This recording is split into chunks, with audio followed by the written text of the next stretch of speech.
welcome to Voodoo Whiskey Gaming, and this is my late review of Danganronpa Volume 3, A Killing Harmony. I played it on the PS4 because that's really what it's available on right now. So to kick this off, it begins like a lot of Danganronpa games do, in that you are an ultimate student of some sort and you have been kidnapped and put in a facility. This time, once again, it is a school. Or kind of a research lab, because it's meant to research the ultimates. This one does start a little differently, however, when nobody can remember that they are ultimates, and when they leave the classroom, they're chased by giant killer robots. They all end up in the gymnasium, where they run into the Monokubs, which are Monokuma's kids, essentially. And, well, then the story basically restarts because they realize they botched it, and these people are supposed to realize that they are, in fact, ultimates. But not long after that, a similar thing kind of occurs, and, well, then shit really goes sideways when Monokuma shows up for real this time. Once again, the black and white little bear wants there to be a killing game. And that's where the story starts, and it goes the way a lot of these go, but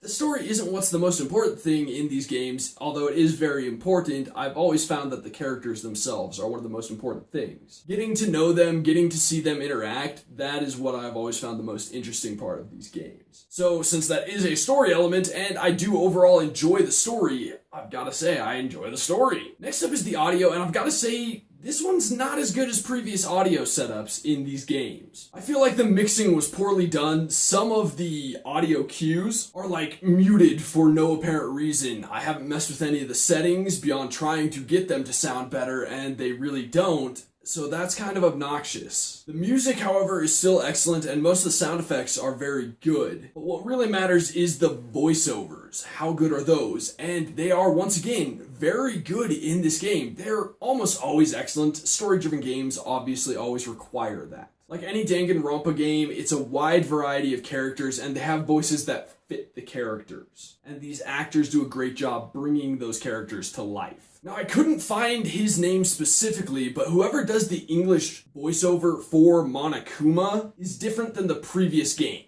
And that is very distracting, and it honestly does diminish from the character of Monokuma. And I say that because there have been 3 games that I have played anyways. There might be more. I haven't watched the anime either. But in all 3 of those games, the English voice actor for Monokuma has been the same person. And whoever the new voice actor is, while they're trying their best to imitate Monokuma, they're not quite reaching it. And that's a problem because the new voiceover person just simply doesn't add the same level of menace to Monokuma's voice. His voice sounds a little cleaner. There's not this undertone to it at all times. So it's not quite right, to put it simply. It doesn't really work. Next up is the gameplay, which follows the same basic tenets of the previous ones. It's much more similar to the first game, where all the exploration is done in first person. Then the investigation occurs, which is also done in first person, and then you have the class trial, which is like the 360 thing as usual. And that's how the games boil down. This game does, however, have an interesting portion to it where it is a side-scroller, but that's a very small portion, and it only happens near the very beginning of the game. It's part of what Monokuma's doing to mess with the kids. It doesn't actually matter to the game, or at least not so far as I can tell. So the breakdown is, when you are in basic exploration mode, you can go and chat with the other students, get to know them, become friends with them. That's how you level up and gain skills, and those skills are very important during the class trials. Then, of course, since it is a killing game, somebody gets killed, and you must investigate and find clues in order to use during the class trial. So you click on the body, you click on bloodstains, you click on people to talk to them, get their alibis, simple investigative things. The real meat and potatoes, where the gameplay really gets more intense, is the class trials, and that's true as always.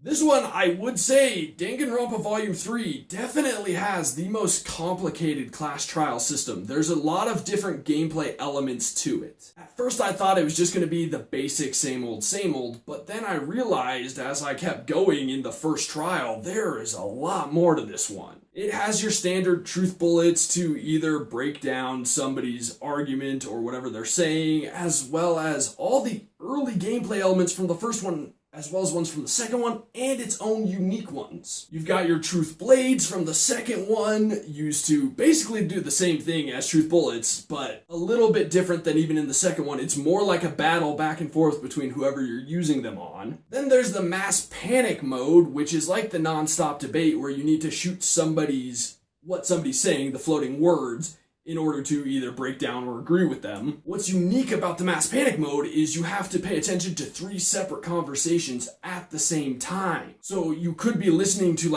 up to 9 different people and trying to see which one you need to use the right truth bullet on, so it can get a little complicated. They've added a bunch of other systems, like if the entire group is just split down the middle, you have to do a specific argument system for that. I mean, they've changed the Hangman's Gambit. They've changed a lot. They've really actually upped the difficulty just in general of the class trial. That having been said, it is still very familiar territory, or a lot of it is, and that's a good thing because if you've been playing the previous games, which I fully recommend, because jumping straight into this would be insanely difficult otherwise. But it is also nice because this differentiates Danganronpa Volume 3 from the previous entries. As for the controls, they're very similar. Like I said, you walk around in first person. You do a lot of stuff in first person until the class trial, and that's when the control scheme really kicks in. But I will say, for the exploration mode, they finally added a different run button. While you still can run using the circle button, you can run using the L1 button as well, which makes exploration so much easier because your basic turn function is still with your right stick, so you can actually still be sprinting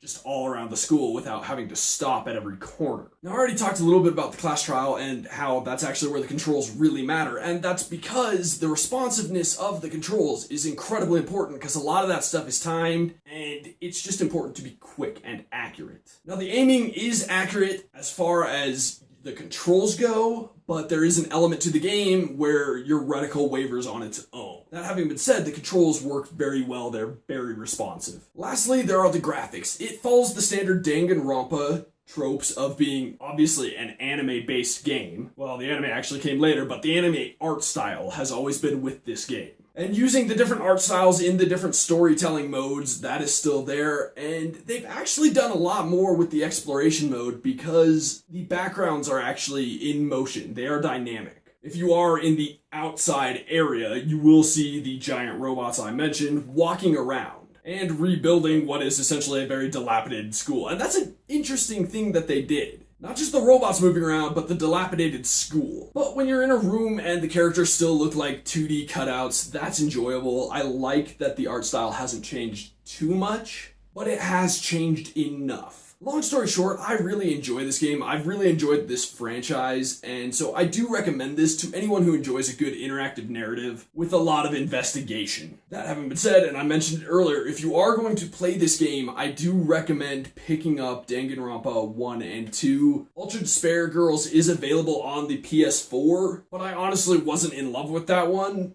But Danganronpa Volume 3 is a great addition. Okay, so in the comments below, why don't you tell me if you've played a previous Danganronpa game, or who your favorite character is, or both, hey. And as always, thanks for watching. If you enjoyed the video, please hit that like button. And if you like what I'm doing in general, share, subscribe. Have a good one.